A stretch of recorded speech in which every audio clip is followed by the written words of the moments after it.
มันโหกเขาออกเลยก็ปลูกเขาโลดเจ้าปลูกอีหยังมันก็งามเพราะว่าเจ้าบ่ได้ใส่ใจ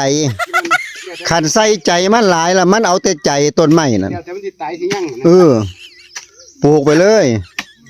ฝังไว้ตัวใหญ่กับเฝ้าใหญ่ตัวได้บ่ใหญ่กับเฝ้าตายพุ่นเมี่ยมเผาเมี่ยมดอกมันละหกอีหลีไม่หญ้านี่แม่นหญ้าอีหยังบ่โอ้ยพุ่นมึงดูปวกแหมพี่น้องปวกยังมาแห้งคักแท้บัดนี้คันเจ้าบ่ต้องเอาไม้บัดนี้คันเจ้ามาเฮ็ดเล็กอย่างเดียวก็คือของข่อยนั่นปวกบ่กล้าใกล้เลยนั่นแล้วเล็กมันใส่ไม้ได้อยู่บ่แล้วก็มางเอาหมดแล้วซุมนี้ก็ไปเฮ็ดกระท่อมกระแท่มไปตัวบ่เสามันวางซั่นข่อยประมูลไป